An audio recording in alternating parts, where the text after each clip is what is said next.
அஸ்ஸலாமு அலைக்கும். எல்லாரும் எப்படி இருக்கீங்க? இன்னைக்கு மணக்க மணக்க பாய் வீட்டு மட்டன் குழம்பு செய்யலாமா?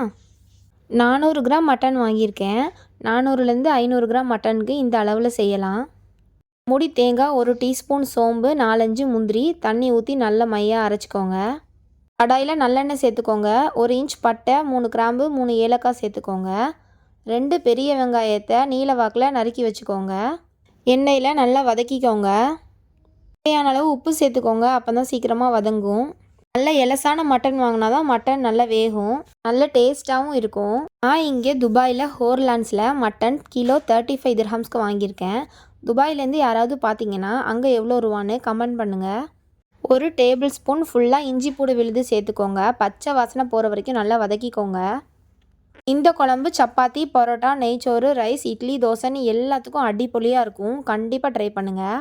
தேங்காய் அரைச்சி ஊற்றுறது பிடிக்காதவங்க தேங்காவை ஸ்கிப் பண்ணிக்கலாம். கிரேவி மாதிரி இருக்கும். மட்டனை நல்லா வாஷ் பண்ணிவிட்டு சேர்த்துக்கோங்க. எண்ணெயிலே வதங்கும் போது தான் இன்னும் டேஸ்ட்டாக இருக்கும். நல்லா கிளறி விட்டு மூடி போட்டு 2 நிமிஷம் மூடி வச்சுருங்க. ஃபஸ்ட்டு அதுலேருந்து தண்ணி பிரிஞ்சு வரும். தண்ணியெல்லாம் வற்றி எண்ணெய் பிரிஞ்சு வந்ததுக்கப்புறமா அடுத்த சாமான் சேர்த்துக்கலாம். அதுலேருந்து தண்ணி பிரிஞ்சு வருது உங்களுக்கு தெரியுது பாருங்கள். இதில் மிளகா பொடி 3/4 டேபிள் ஸ்பூன், மல்லிப்பொடி 2 டேபிள் ஸ்பூன் சேர்த்துக்கோங்க. மஞ்சள் பொடி 1/2 டீஸ்பூன். தான் வேறு எந்த பொடியும் சேர்க்க தேவையில்லை. ஏன்னா சோம்பு நம்ம தேங்காவோட சேர்த்து அரைச்சிடுறோம். தேங்காய் நம்ம சேர்க்கலைன்னா இதோட சோம்பும் மிளகுத்தூளும் சேர்க்கணும். அப்படி பண்ணால் ஆட்டுக்கறி பெரட்டல்னு சொல்லுவாங்க. இது தேங்காய் அரைச்சி ஊற்றுற குழம்பு. தேங்காய் ஊற்றாமல் மட்டன் கிரேவி வேறு ஒரு வீடியோ போடுறேன். இப்போது மசாலா எல்லாம் ஃபுல்லாக கோட் ஆகிற மாதிரி பார்த்துக்கோங்க. எண்ணெய் பிரிஞ்சு வரட்டும். இந்த நேரத்தில் ஒரு பெரிய தக்காளியாக எடுத்து கட் பண்ணி வச்சுக்கோங்க. அதை இதோட சேர்த்து மூடி போட்டு நல்லா மூடி வச்சுக்கணும். அப்போ தான் நல்லா குழஞ்சி வெந்து வரும். அதோட ஒரு பச்சை மிளகா, இல்லை 2 காரம் அதிகமாக வேணும்னா 2 பச்சை மிளகா சேர்த்துக்கோங்க.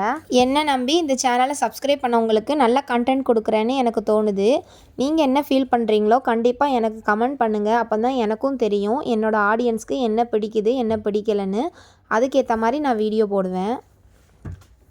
அப்புறமா எல்லோரும் எந்தெந்த ஊரில் இருக்கீங்கன்னு எனக்கு கமெண்ட் பண்ணுங்கள். அப்போ தான் எனக்கு எத்தனை ஃப்ரெண்ட்ஸ் எந்தெந்த ஊர்லேருந்து இருக்காங்கன்னு எனக்கு தெரியும். இன்ஷா அல்லாஹ் நம்ம சேனல் மானிட்டைசேஷன் ஆகிடுச்சுன்னா கண்டிப்பாக இதுலேருந்து ஒரு கிவ்அவே இருக்கும்.